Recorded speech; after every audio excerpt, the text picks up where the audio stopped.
This new Facebook setup just got one of my stores to doing 3K a day in under a week. And in this video, I'm going to show you guys exactly how I create the Facebook campaign setup from scratch. So if you've never set up a Facebook campaign before, or you just want to get started, this video is for you. And at this point with one of my businesses, we're currently spending tens and thousands of dollars each month. So I literally know what works and what doesn't. So right now, you're going to go on Ads Manager and you're going to want to click on Create. And you want to scroll down and click on Sales. Continue. Now at this point, you're going to want to decide whether to do a CBO or an ABO. ABOs are you set the budget per ad set and you manually force spend on each ad. CBOs is when you let the Facebook AI automatically spend on which one they think is the best. And right now, I normally do ABOs with around $50 budget and CBOs at an around $150 budget. After you've clicked continue, you're going to be taken to this page. And right now, everything looks super confusing, but rest assured, I'm going to walk you guys through it. For the campaign name, it doesn't really matter. You can set this to whatever you like. So let's just set it to Nick ABO 1. Now you're going to scroll down and you're going to click on Ad Set Budget.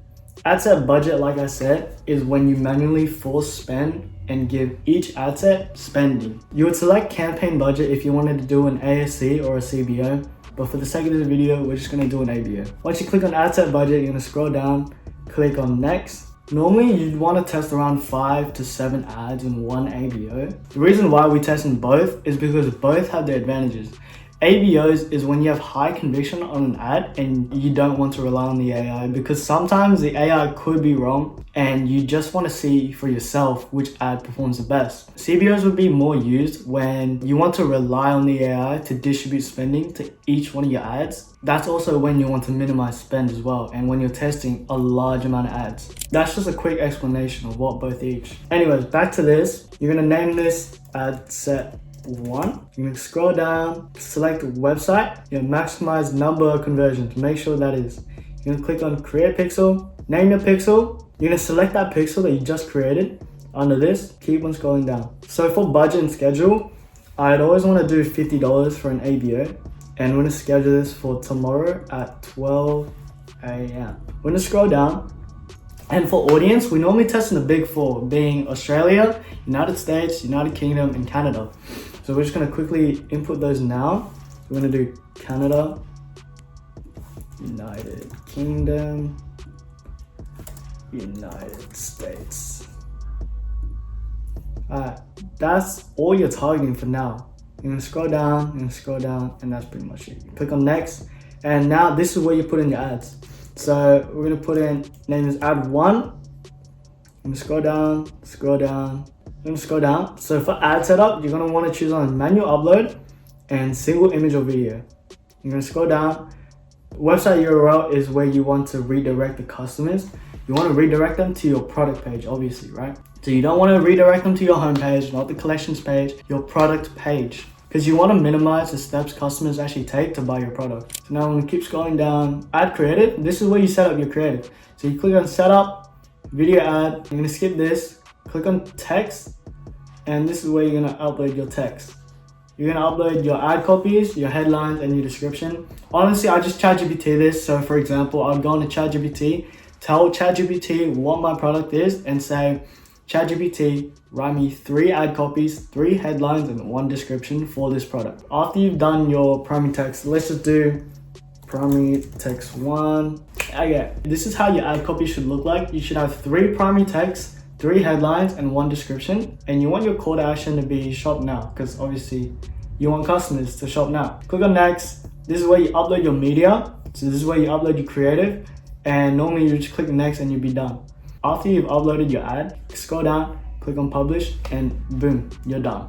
Easy as that. For an ABO, I'm gonna quickly show you guys how I set it up. So like I said, we do 1 ad set per ad. And if we're testing 5 creatives inside an ABO, we're gonna have 5 ad sets. So I'm just quickly speed run this. You're going to want to duplicate it each time you want to run a new ad inside there. After you've duplicated your ad, this is how your ABO structure should look like. We have 1 ad set per ad. And for example, in this case, we're running 5 ads. That's why we have 5 different ad sets.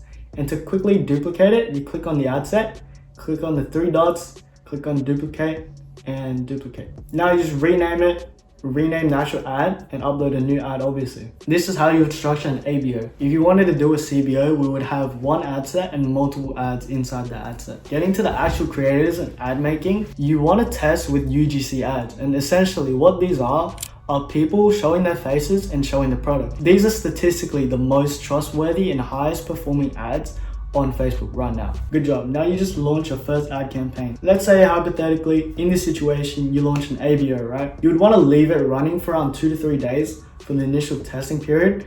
And after the 2 to 3 days is over, that's when you would make your decision to either cut this product or keep running it. Alright, Nick, so I've launched my product. How do I know whether to actually scale and keep running this product or not? I go by this general rule of thumb. By day 2, you want to be looking for add to carts. And if there are no add to carts, that is a big red flag. With meta ads, you want to be super quick with all your product tests. And by day 3 minimum, you have to decide whether or not you want to keep running this product or scale this to the moon. Some good metrics to look out for is CTR, CPM, and CPC. And essentially what these are, I'm going to break these down and then give you an example as well. CTR is your click-through rate. It's how many people see your ad and actually click on the link to go to your website. CPM is how much it costs you to acquire 1,000 impressions, 1,000 eyeballs on you and your ad. And your CPC is how much it costs for you for one click on your link.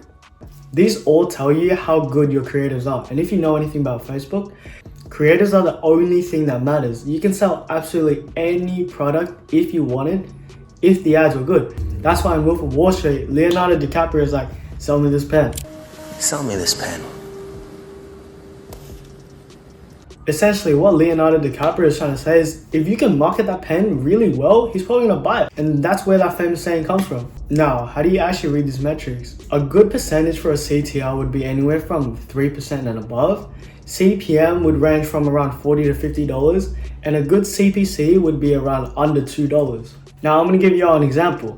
Let's say by day 2, I have 0 add to carts, but my CTR is around 6%, my CPM is around $30, and my CPC is around $1.20. These will be considered really good metrics because we're above the averages I just said, right? Now, the only thing is we don't have any add to carts. What does this mean? It means our ads are really good because people are clicking on our ads. It doesn't cost much to acquire one customer or 1,000 views either, but nobody's adding to their cart. So Nick, what do we do in this situation? You change the offer and run it for another 2 days. Because think about it, if people are clicking on your ad, they're interested in your product, they clicked on your link, went to your store, but they didn't add to cart, there's some kind of friction there that you need to solve, right? And that would obviously be the offer. People only add to cart because of your pricing, your offer, and what you provide them. Now, if you don't provide them with anything, your offer is terrible, your pricing is terrible, then people aren't gonna buy. Simple as that. By day 3, you wanna be looking at your ROAS. ROAS is your main KPI, your main key performance indicator. And it is your signal to know whether to drop a product or keep running it. And essentially what ROAS is your return on ad spend. How much you make per $1 that you spend. Let's say I had a 3 ROAS. That means I spent $1 and I made $3 back. One thing you guys really need to calculate is your break-even ROAS. The best website I personally use to calculate my break-even ROAS is the dropshiptoolkit.com.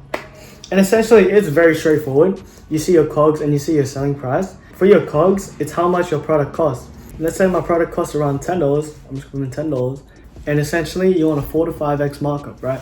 So let's say I sell it for $44.99. I have a cost multiplier of 4.4, which means I have a 4.4 markup, and it literally tells you right here, if you hover over the question mark, it says a cost multiplier is usually above 3 for low ticket, and in the range of 1 to 1.5 for high ticket. So if you're above a 3 for a low ticket product, you're in the green. You can see that I'm profiting $34 without ad spend every sale, and my break-even ROAS is a 1.29. And what this tells me is that every time I have a 1.29 ROAS, I'm breaking even. I'm not losing money, I'm not making money, but at least I made my money back. And any number above this break-even ROAS that you have for your product just means you're profitable. If I had a 1.6 ROAS and my break-even ROAS was 1.29, I'm profitable. One big thing to consider when you're running your stores is your cost of goods. This can either make or break your store. If you have a high cost of goods, it's very hard to be profitable. So that's why I gave away a supplier list inside my Discord for free, so you do not have to stress about things like that. Let's say after the 3 days is over, you tested your ads inside an ABO or an CBO. This is when you want to graduate this into an ASC. And by graduating your testing campaigns into an ASC, it gives you the chance for a longevity and the possibility to even scale to 5, 10, 30k days if you wanted to. So very important, get this through your head. ABOs and CBOs are for testing and ASCs are for longevity and scalability. Final thing is use ChatGPT. ChatGPT is honestly one of the things that helped me go from 0 to 50k a month when I first learned paid ads. Every time you're unsure of something, take a screenshot of your ads manager, your metrics, send it to ChatGPT, and it will literally tell you what to do. It is that good. I've made over 6 figures with organic dropshipping, and essentially what that is I order the product, I film the creatives myself, I post them on social media, and I learn to go viral. I'm basically saying I know what a good ad looks like compared to what a bad ad looks like. I've mastered the skill of going viral. I've also helped hundreds of people make the first sale and even the first 10k or even 100k. Ask anybody in my Discord server, they will all say the same thing. I genuinely give away so much free information because I care about helping people and I want to see you guys win. And the reason for my success at such a young age, literally 15 years old, hitting 100k a month, is because I'm able to combine organic and Facebook. And if you want me to help and guide you through the entire process of becoming super profitable on Facebook, I recently opened a small community with very limited spots, helping people transition from organic to Facebook for only $50 a month. If this sounds good to you, click the link down below. Me or my team will reach out to you and we'll let you know if you're in.